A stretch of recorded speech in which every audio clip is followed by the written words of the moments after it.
नमस्कार, मैं हूं श्रेया आर्या। आप देख रहे हैं इंडिया न्यूज स्पोर्ट्स और मेरे साथ हैं सौरभ और हम दोनों आपके साथ जुड़ चुके हैं आज की मॉर्निंग अपडेट्स के साथ, स्पोर्ट्स जगत की सबसे बड़ी खबरों के साथ। तो स्पोर्ट्स की सबसे बड़ी खबर आज की तो यही है कि आईपीएल में गुजरात टाइटंस ने अपना पहला खिताब जीत लिया है। आईपीएल में हार्दिक पांड्या की पलटन ने इस सीजन आईपीएल 15 में अपना पहला खिताब जीता है और जिस तरह से उम्मीदें लगाई जा रही थी, अटकलें लगाई जा रही थी कि इस बार हार्दिक पांड्या की टीम ही चैंपियन बन सकती है, वही करके दिखाया है। सौरभ, मुझे याद है कि जब आईपीएल की शुरुआत हुई थी, ऑक्शन के बाद ये बातें कही जा रही थी आलोचनाओं में गुजरात की कि ये टीम पेपर पे कुछ खास नहीं है और ये टीम बाहर हो जाएगी।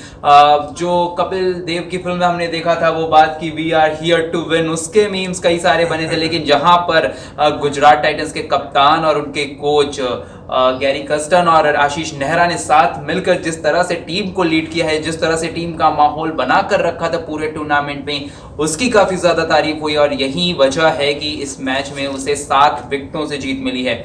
टॉस जीतकर पहले बल्लेबाजी करने उतरी राजस्थान की टीम ने यहां पर पहली पारी में महज 130 रन बनाए, जिसके जवाब में 7 विकेट रहते ही गुजरात ने इस मैच को जीत लिया। इस मैच में आपको बता दें कि यहां पर 18.1 ओवर ही हुए थे और गुजरात ने इस मैच को यहां पर जीत लिया। और उसमें सबसे ज्यादा अहम रोल जिस तरह से हार्दिक पांड्या ने न सिर्फ इस मैच में बल्कि पूरे सीजन में, पूरे आईपीएल सीजन में जिस तरह से हार्दिक पांड्या ने अपनी टीम को लीड किया है, उनका बहुत अहम रोल रहा है। और कल के मैच में भी जिस तरह से 3 विकेट निकाले, जॉश बटलर का विकेट उसमें शामिल था। सभी को उम्मीद थी कि एक धीमी सधी शुरुआत मिली है राजस्थान को और यहां से जॉश बटलर खतरनाक साबित हो सकते हैं, क्योंकि वो शुरुआत तो उन्हें मिल चुकी थी जो हर मैच में जॉश बटलर को चाहिए होती है। लेकिन फिर हार्दिक पांड्या और लगातार एक के बाद एक 3 विकेट निकाले और कहीं ना कहीं इसी की वजह से राजस्थान पूरे मैच में पीछे छूट गई। जी हाँ श्रेय, सबसे पहले तो मैं ये बात करना चाहूँ, आपने कहा था गुजरात की टीम जो है जो स्टार्टिंग का सीजन था उसमें इतनी असरदार दिख नहीं रही थी। लोगों का कहना था कि ये टीम क्या कर पाएगी मैदान पर जाकर के। उसकी बड़ी वजह कहीं ना कहीं ये भी थी कि नई टीम थी, हालांकि प्लेयर देखे तो टीम में काफी एक्सपीरियंस थे, एक नया कप्तान मिला था जिसे कभी कप्तानी में देखा नहीं था आईपीएल में। तो ऐसे में ये सभी लोगों ने काफी आलोचनाएं भी की थी, ये नई टीम आई थी। लेकिन मैं तो ये कहूँगा कि गुजरात की टीम ने अपने आलोचकों को काफी करारा जवाब दे दिया है अपने पहले ही सीजन में जीत करके, और ना केवल फाइनल में अपना अच्छा प्रदर्शन दिखाया है बल्कि देखिए तो श्रेय जैसे आपने बोला पूरे टूर्नामेंट में ये टीम एकदम इफेक्टिव नजर आई है, लगातार एक के बाद एक अच्छा प्रदर्शन करती नजर आ रही थी।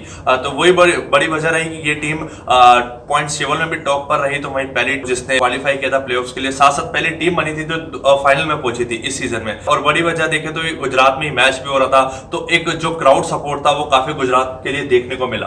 तो जी हाँ, क्राउड सपोर्ट भी था और क्राउड सपोर्ट के साथ साथ होम मिनिस्टर का भी सपोर्ट था, क्योंकि हमारे देश के जो गृह मंत्री हैं अमित शाह जी, वो भी पहुंचे थे ग्राउंड पर। और ग्राउंड पर क्या कुछ रहा, उनकी तरफ से कई सारे लम्हे भी आए, उन्हें बार बार स्क्रीन पर दिखाया गया। मोदी मोदी के नारे लगे जब अमित शाह स्क्रीन पर आए।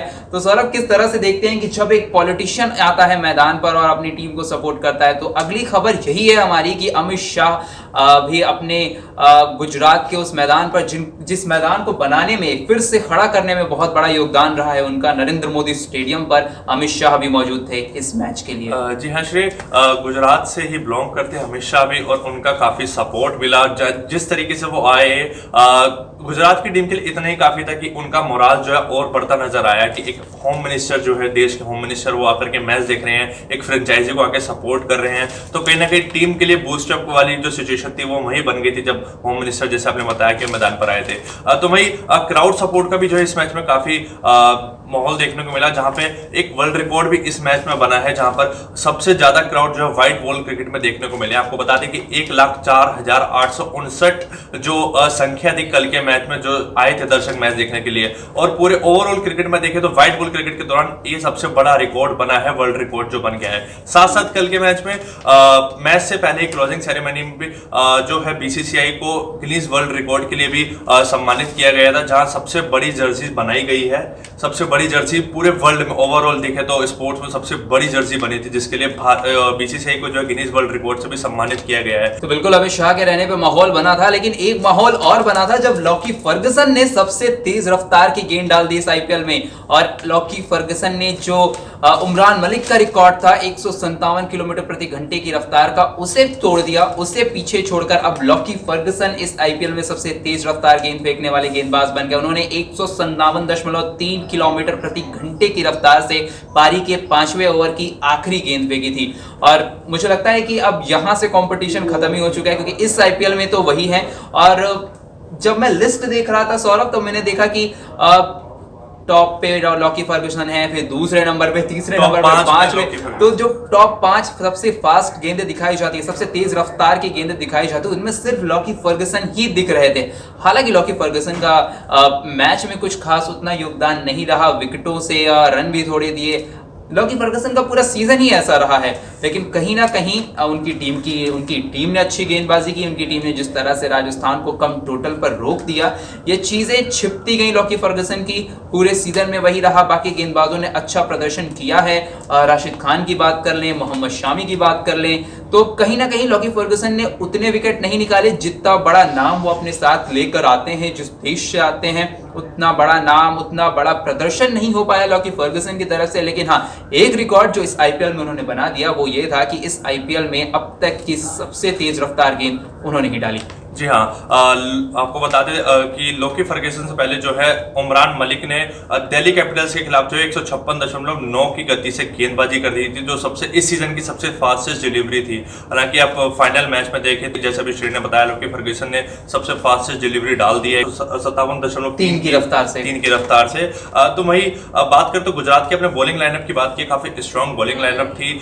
और देखें तो सबसे बड़ी बात यहाँ पे यही देखने को मिल रही है कि राजस्थान की टीम जो उन्होंने कल के मैच में टॉस जीतकर बल्लेबाजी की थी, कहीं ना कहीं कप्तान का इंटेंट जो था वो यही था कि हम पिछले मैच में चेस करके आ रहे हैं और सेम पिच है तो हमें उसका काफी फायदा मिलेगा। लेकिन इसके बावजूद देखें तो गुजरात की टीम ने काफी अच्छी गेंदबाजी की और साथ साथ जो है, क्योंकि देखें तो पहले क्वालिफायर के बाद की टीम सीधा फाइनल में पहुंच गई थी, इसने उसके सीधा अभ्यास ही किया। लेकिन राजस्थान की टीम को एक एडवांटेज था कि वो यहाँ इसी मैदान पे जो है पिछला मैच खेल के आ रही है, सेम पिच पे खेल के आ रही है, तो लेकिन उसका फायदा राजस्थान उठा नहीं पाई, मात्र 130 रन बना पाई इतने बड़े मुकाबले में। तो चलिए अगले खेल की तरफ बढ़ते हैं। क्रिकेट से मैदान से हटकर थोड़ा सा हॉकी के मैदान पर चलते हैं और बताते हैं कि क्या कुछ चल रहा है एशिया कप में। एशिया कप ने मलेशिया के खिलाफ सुपर 4 के मुकाबले में भारतीय टीम ने एक जीत दर्ज कर ली है।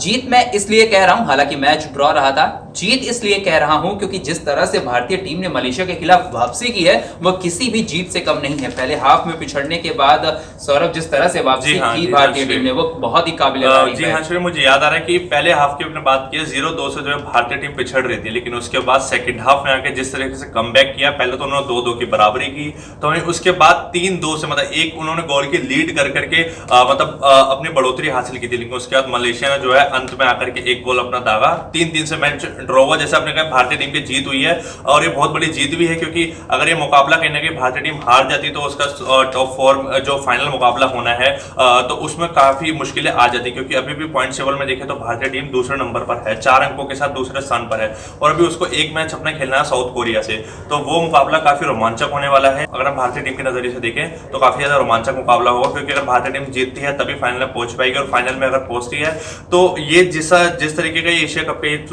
सुपर 4 का ये रहा है सीजन में भारतीय टीम का प्रदर्शन, जहां पहले देखे तो पाकिस्तान से मैच हुआ, तो उसके बाद जापान से खेला, तो वही इंडोनेशिया की बात है, इंडोनेशिया 16-0 से हराया था, उसके बाद जापान से वापसी करते हुए अच्छी खासी जीत हासिल की थी, तो वही मलेशिया से ड्रॉ मैच खेला है। तो कहीं ना कहीं भारतीय टीम का जो इंटेंट है वो अब नजर आ रहा है, वो पुरानी फॉर्म में वापसी हो गई है कि जिसके लिए भारतीय हॉकी टीम जानी जाती है। तो अब देखने वाली बात ये होगी कि साउथ कोरिया से जो अगला मुकाबला होना है उसमें किस तरीके का भारतीय टीम प्रदर्शन करती है, और हम तो खैर यही चाहेंगे कि भारतीय टीम वो मुकाबला जीते और फाइनल में अपनी जगह पक्की करे।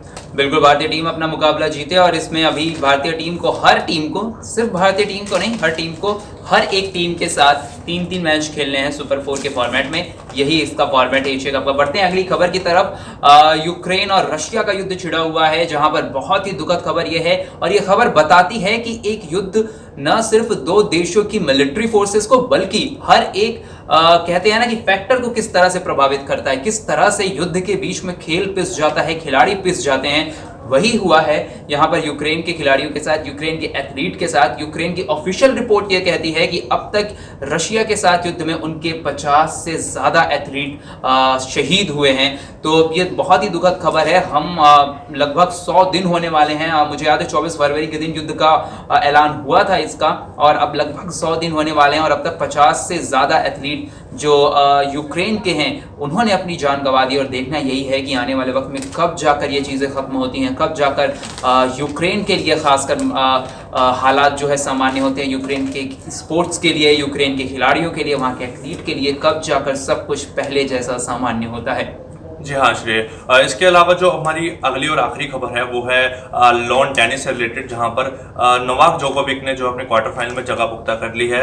उन्होंने पिछले मुकाबले में अच्छी खासी जीत हासिल करते हुए लगातार देखे तो 13वीं बार इस क्वार्टर फाइनल में जगह बनाई है फ्रेंच ओपन के। तो वहीं ओवरऑल उनका रिकॉर्ड देखे तो वो 16 बार अब तक पहुंच चुके हैं। और देखें तो वो अभी तक जो उनकी जो उन्होंने ट्रॉफी उठाई है उसमें केवल अब तक वो 20 बार ट्रॉफी इसको उठा चुके हैं, लेकिन एक ट्रॉफी भी पीछे है वो जिसमें टॉप पर है राफेल नडाल, जिन्होंने 21 बार खिताब को अपने नाम किया है। तो उम्मीद ये है कि इस बार जो है अगर ये नोवाक जोकोविक अगर ये मुकाबला जीत जाते हैं, फाइनल मुकाबला, अभी तो क्वार्टर फाइनल ही होगा, उसके बाद अगर फाइनल में एक बार फिर से पहुंचते हैं, साथ साथ अपनी ये जीत पुख्ता करते हैं, तो वो राफेल नडाल की बराबरी कर लेंगे। 21, जैसे मैंने बताया कि फ्रेंच ओपन के 21 खिताब जो है वो जीत चुके हैं। बिल्कुल, नोवाक जोकोविच ये मुकाबला जीते। और अगर यह वीडियो आपको पसंद आई, आज के अपडेट्स आपको अच्छे लगे हैं, तो हमारे वीडियो को लाइक करें, हमारे कमेंट सेक्शन में अपना फीडबैक जरूर दें। अगर आप हमारे चैनल पर नए हैं तो इसे सब्सक्राइब करना बिल्कुल भी ना भूलें।